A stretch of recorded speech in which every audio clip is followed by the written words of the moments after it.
आज बाबा की अव्यक्त मुरली 22/1/70 की है। अंतिम कोर्स मन के भावों को जानना। बाबा ने अब तक रिवाइज कोर्स भी कराया, 7 डेज कोर्स कराया, रिफ्रेश कोर्स कराया, कितने प्रकार के बाबा ने कोर्स कराए। तो आज बाबा बता रहे हैं अंतिम कोर्स मन के भावों को जानना। सामने वाले के मन के भाव को समझना। तो बाबा कह रहे हैं सभी कहाँ बैठे हो, क्या देख रहे हो। अव्यक्त रूप को देख रहे हो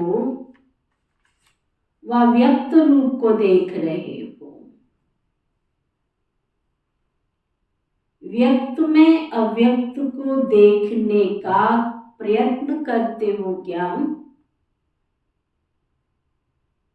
इस दुनिया में आवाज है।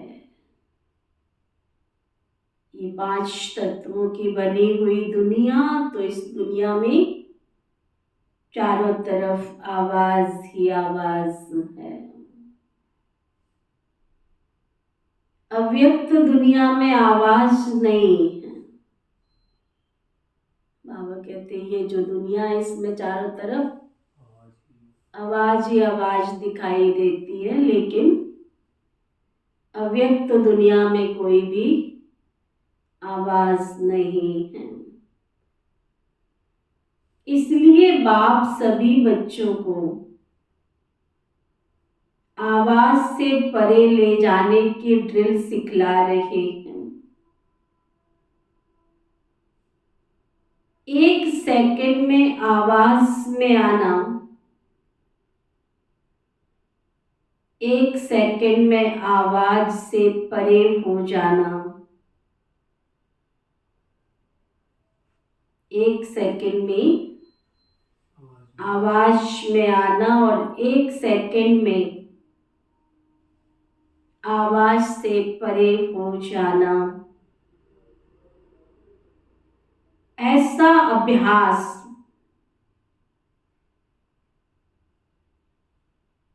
इस वर्तमान समय में बहुत आवश्यक है।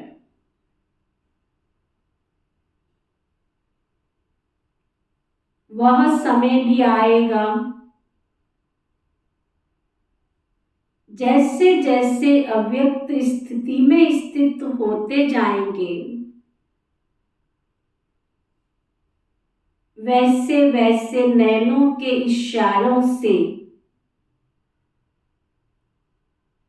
किसके मन के भाव को भी जान जाएंगे।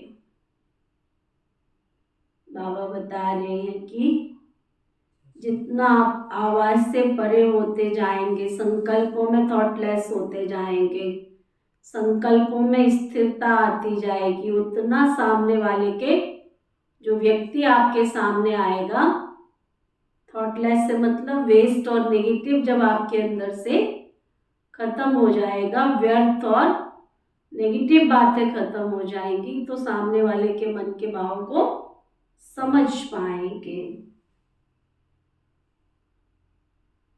इसीलिए बाप सभी बच्चों को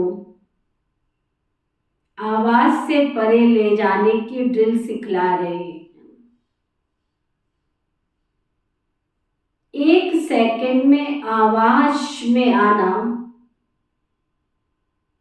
और 1 सेकंड में आवाज से परे हो जाना।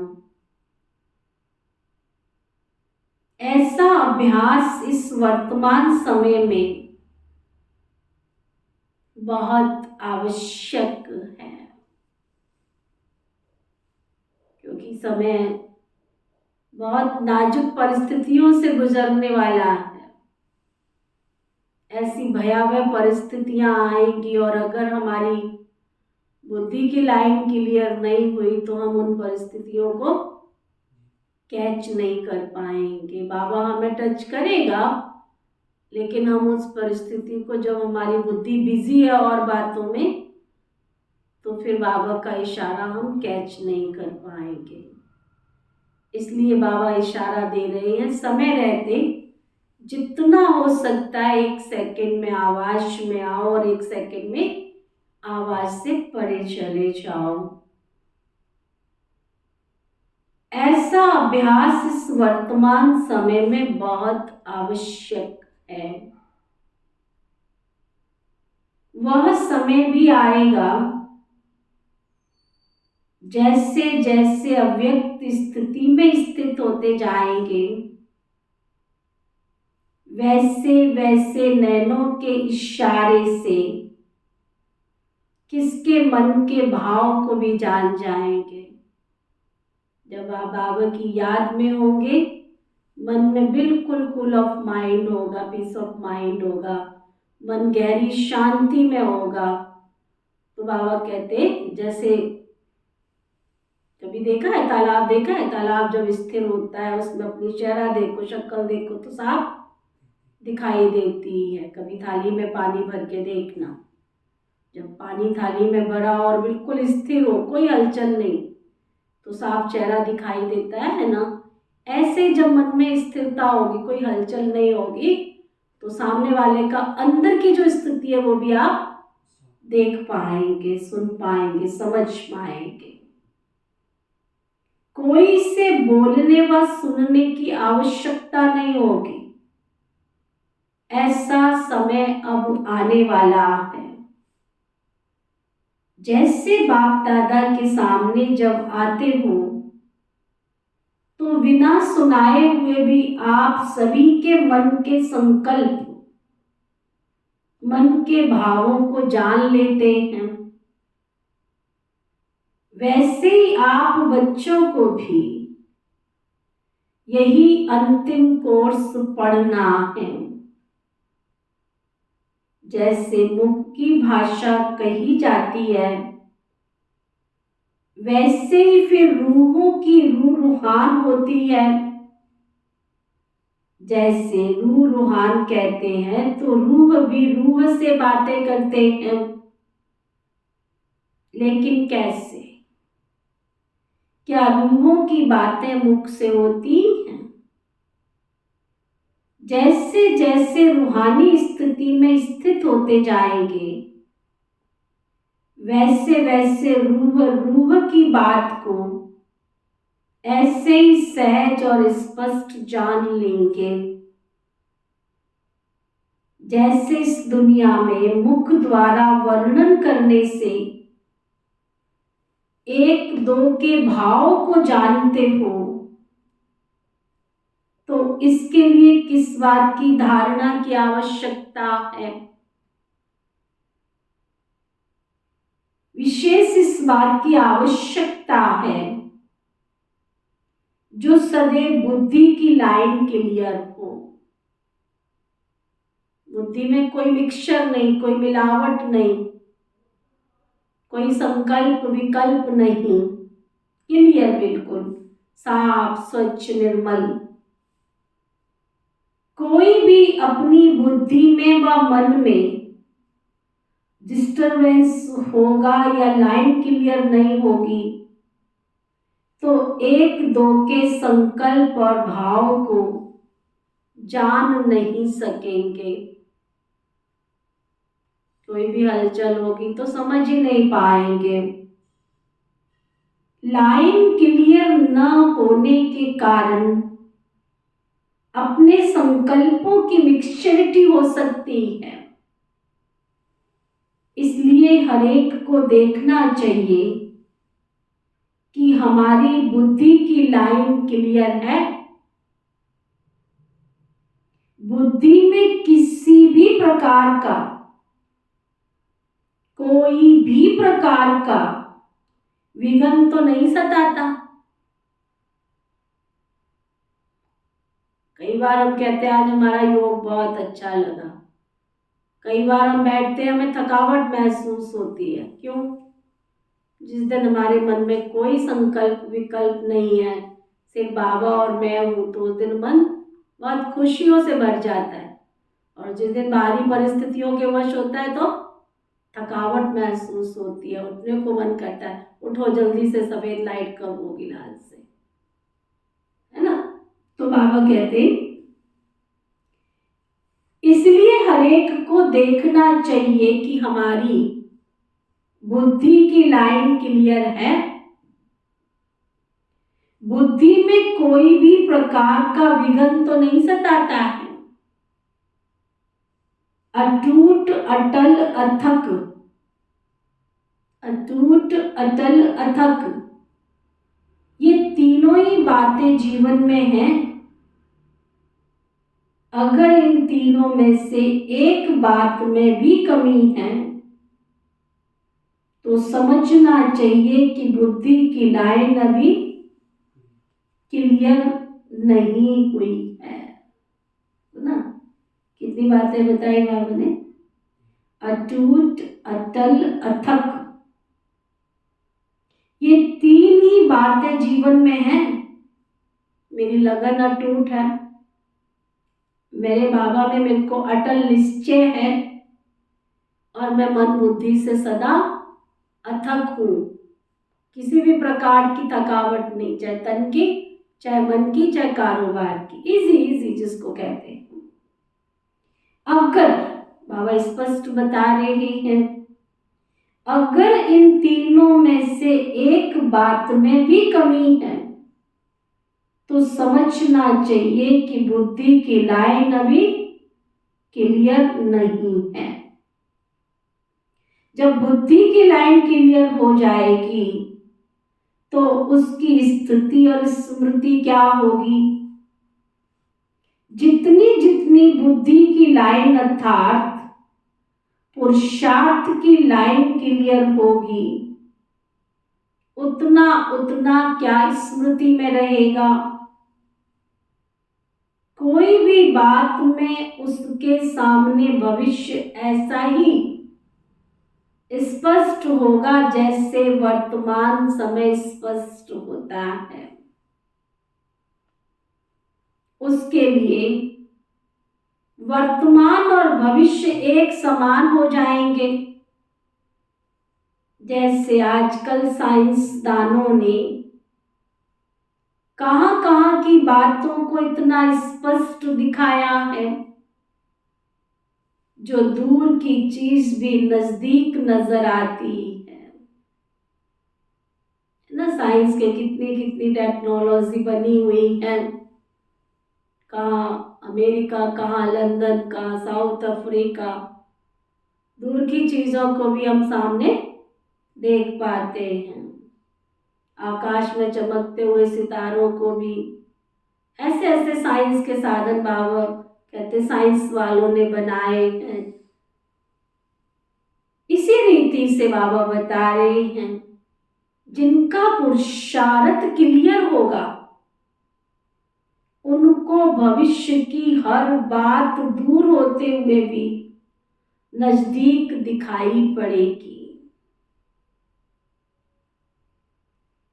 जैसे आजकल टेलीविजन में देखते हैं ना, तो स्पष्ट दिखाई पड़ता है ना।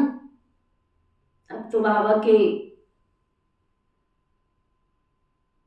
इस इशारे को अगर हम समझें तो अब तो साइंस के साधन, मोबाइल, टीवी भी लगाने का जरूरत नहीं है, एक सेकंड में सारी दुनिया को दूर बैठकर देख सकते हैं। और जितने दुनिया के संसार है, पक्षियों का संसार देखना है वो देखो, साधुओं का संसार है वो देखो, चंद्रमा का संसार है वो देखो, सूर्य की दुनिया, एक सेकंड में सब दुनिया में घूम के आ सकते हैं। तो बाबा कहते हैं और कोई बात में पुरुषार्थ की मुश्किलात नहीं रहेगी, तो यह अनुभव व अंतिम स्थिति की परख अपने आप में देखो कि कहां तक अंतिम स्थिति के नजदीक पहुंचे हो। जैसे सूर्य अपने जब पूरे प्रकाश में आ जाता है हर चीज स्पष्ट देखने में आती है ना। जब सूर्य की रोशनी होती है तो कोई भी चीज कितनी भी छिपाने की कोशिश करे तो भी प्रकाश की किरण इतनी तीखी होती है कि उसमें कोई छिपा ही नहीं सकता। कितना भी कमरे को बंद कर दे, गोडाउन को बंद कर दे, जहां सूर्य की किरण भी नहीं पहुंचती हो तो भी सूक्ष्म किरण वहां पहुंचकर अंधेरे को उजाले में परिवर्तन कर देती है। तो बाबा कहते जो अंधकार है, धुंध है, वो सभी खत्म हो जाता है ना। जैसे सूर्य अपने जब पूरे प्रकाश में आ जाता है तो हर चीज स्पष्ट देखने में आती है ना। जो अंधकार है, धुंध है, वो सभी खत्म हो जाता है ना।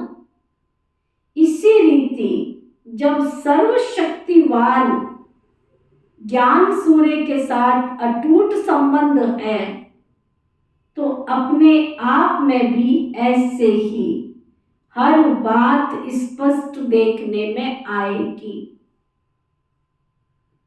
और जो चलते चलते पुरुषार्थ में माया का अंधकार व धुंध आ जाता है ना, जो सत्य बात को छिपाने वाले हैं वो हट जाएंगे। सुना, जो झूठ बोलने वाली आत्माएं हैं वो यहाँ टिके नहीं सकती है। बाबा कहते हैं सत्य बोध को छिपाने वाले वो तुम्हारे सामने से हट ही जाएंगे। इसके लिए सदैव दो बातें याद रखना। आज के इस अलौकिक मेले में जो सभी बच्चे आए हैं वह जैसे लौकिक बाप अपने बच्चों को मेले में ले जाते हैं तो जो स्नेही बच्चे होते हैं ना उनको बाप कोई ना कोई चीज लेकर देते हैं। तो बाप दादा भी आज इस अनोखे मेले में आप सभी बच्चों को कौन सी अनोखी चीज देंगे? आज के इस मधुर मिलन के मेले का यादगार बाप दादा क्या दे रहे हैं कि सदैव शुभ चिंतक और शुभ चिंतन में रहना।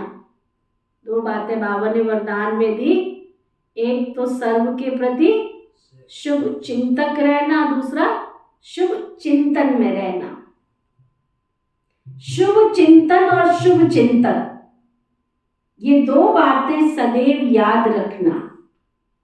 शुभ चिंतन से अपनी स्थिति बना सकेंगे और शुभ चिंतक बनने से अनेक आत्माओं की सेवा करेंगे। तो ना बाबा ने साथ साथ प्राप्ति भी बता दी। कौन सी? अगर आप शुभ चिंतन में रहेंगे तो आपकी स्थिति अच्छी बनेगी, शुभ चिंतक रहेंगे तो सेवा अच्छी कर सकेंगे। तो आज ये वतन से आए हुए बच्चों के प्रति अविनाशी सौगात है। बाप दादा का स्नेह अधिक है व बच्चों का अधिक है। कोई कोई बच्चे सोचते होंगे कि हम सभी का स्नेह बाप दादा से ज्यादा है, कोई कोई है भी लेकिन मेजॉरिटी नहीं। स्नेह है लेकिन अटूट और एक रस स्नेह नहीं है। बच्चों का स्नेह रूप बदलता बहुत है। बाप दादा का स्नेह अटूट और एक रस रहता है। तो अब बताओ कि किसका स्नेह ज्यादा है? बाप दादा बच्चों को देखते हैं तो त्रिनेत्री होने से तीनों रूपों से देखते हैं। वह कौन से तीन रूप हैं? जैसे आप बच्चे बाप को तीन रूपों से देखते हो ना, तो वह सभी जानते हैं, लेकिन बाप बच्चों को तीन रूप से देखते हैं। एक तो पुरुषार्थी रूप, दूसरा अब संगम का भविष्य जो फरिश्ता रूप है, और तीसरा भविष्य देवता स्वरूप है। तो ना जैसे बाबा 3 रूप बता रहे हैं, कौन कौन से, ध्यान से सुनो। जैसे आप बच्चे बाप को 3 रूपों से देखते हो ना, तो वह सभी जानते हैं, लेकिन बाप बच्चों को 3 रूप से देखते हैं। एक तो पुरुषार्थी रूप से कि बच्चे पुरुषार्थी हैं। दूसरा संगम का जो भविष्य फरिश्ता स्वरूप है कि हम अभी वर्तमान में पुरुषार्थ करते करते फरिश्ता बन रहे हैं। और तीसरा भविष्य देवता स्वरूप। तीनों का साक्षात्कार होता रहता है। तीनों ही रूप एक एक ऐसे स्पष्ट देखने में आते हैं जैसे वर्तमान ये देह का रूप इन आंखों से स्पष्ट देखने में आता है। इस रीति दिव्य नेत्र द्वारा ये तीनों रूप स्पष्ट देखने में आते हैं। जैसे इन आंखों से देखी हुई चीज का वर्णन करना सहज होता है ना, सुनी हुई बातों का वर्णन करना कुछ मुश्किल होता है, लेकिन देखी हुई बात का वर्णन करना तो सहज होता है ना और स्पष्ट होता है। तो इन दिव्य नेत्रों व अव्यक्त नेत्रों के द्वारा हर एक के 3 रूप भी इतना ही सहज वर्णन करना होता है। वैसे ही आप सभी को भी 1-2 के ये तीनों रूप देखने में आएंगे। अभी यथा योग्य यथाशक्ति हैं, लेकिन कुछ समय के बाद ये यथाशक्ति शब्द भी खत्म हो जाएंगे। बाबा कहते हैं अभी तक तीनों रूप हम देख रहे हैं। 3 रूप कौन से बताए बाबा ने? एक पुरुषार्थी स्वरूप, दूसरा फरिश्ता स्वरूप और तीसरा देवताई स्वरूप। बाबा कहते हैं अभी तक तो यथा योगी यथाशक्ति देखने में आते हैं, परंतु बाबा कहते हैं आने वाले समय में यथा शब्द भी खत्म हो जाएगा। तो हर एक अपने नंबर प्रमाण संपूर्णता को प्राप्त हो जाएंगे। तो बाप दादा आप सभी के संपूर्ण मुखड़े को देखते हैं। संपूर्णता नंबरवार होगी। माला के 108 जो मन के हैं ना, तो नंबर 1 मन का और 108वां मन का दोनों को संपूर्ण कहेंगे कि नहीं? है ना? वंडरफुल प्रश्न। पहला नंबर का मन का और 108 वाला मन का संपूर्ण तो कहेंगे। दोनों संपूर्ण है या नहीं? हाँ, विजयी रतन कहेंगे या नहीं कहेंगे? कहेंगे कि नहीं कहेंगे? विजयी रतन अर्थात अपने नंबर प्रमाण संपूर्णता को प्राप्त हो, उनके लिए सारे ड्रामा के अंदर वही संपूर्णता की फर्स्ट स्टेज है। पहला मन का है उसके हिसाब से वो विजयी है, दूसरा मन का है उसके हिसाब से वो विजयी है, चाहे 108वां है। अपनी संपूर्ण स्थिति तक वो विजयी है, तभी 108 में पहुंचा है ना। जैसे हम स्कूल में पढ़ते हैं, रैंक होती है ना, फर्स्ट सेकंड थर्ड। भाई ये 99 वाला है, 99 वाले कितने होते हैं, 98 वाले कितने होते हैं, 97 वाले कितने होते हैं। 60% के बाद 99 तक उनको फर्स्ट ग्रेड ही मानते हैं। 50 से 60 के बीच में होता है उसको सेकंड मानते हैं। 33 से लेकर के, है ना, जो 40 के बीच में होता है उसको पास बोलते हैं। 40 से लेके 50 के बीच में जो होता है उसको थर्ड ग्रेड मानते हैं। तो रैंक होती है ना। तो बाबा कहते हैं ऐसे ही विजयी रतन कहेंगे क्या? विजयी रतन अर्थात अपने नंबर प्रमाण संपूर्णता को प्राप्त हो, उसके लिए सारे ड्रामा के अंदर वही संपूर्णता की फर्स्ट स्टेज है। जैसे सतयुग में विश्व महाराजन तो 8वां भी कहलाएगा, लेकिन फर्स्ट विश्व महाराजन की सृष्टि के संपूर्ण सुख और 8वें के संपूर्णता के सुख में अंतर तो होगा ना। वैसे ही यहां भी हरेक अपने अपने नंबर प्रमाण संपूर्णता को प्राप्त हो रहे हैं। इसीलिए बाप दादा संपूर्ण स्टेज को देखते रहते हैं और वर्तमान समय के पुरुषार्थ को देखते रहते हैं, ये क्या है और भविष्य में क्या बनने वाले हैं। ये हम पार्ट 1 आज पढ़ा है और कल हम पार्ट 2 बाबा की मुरली सुनेंगे। तो आज की मुरली में हमने कितनी बातें पक्की की? कितनी बातें पक्की की? हाँ, कौन कौन सी 3? अच्छा, हाँ, बाबा ने हमें विशेष जो आज की मुरली में इशारा दिया, 3 बातें अगर हमारी पक्की होगी, अटूट, अटल और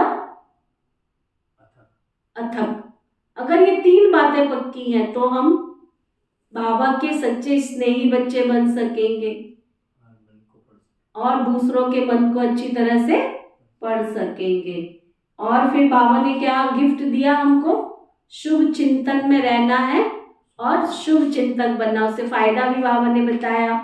शुभ चिंतन से आपकी स्थिति अच्छी बनेगी और शुभ चिंतक होंगे तो सेवा अच्छी कर सकेंगे। फिर बाबा ने 3 बातें और पक्की कराई। वर्तमान में हम पुरुषार्थी हैं, फरिश्ता स्वरूप धारण कर रहे हैं और भविष्य में देवताई स्वरूप धारण करेंगे।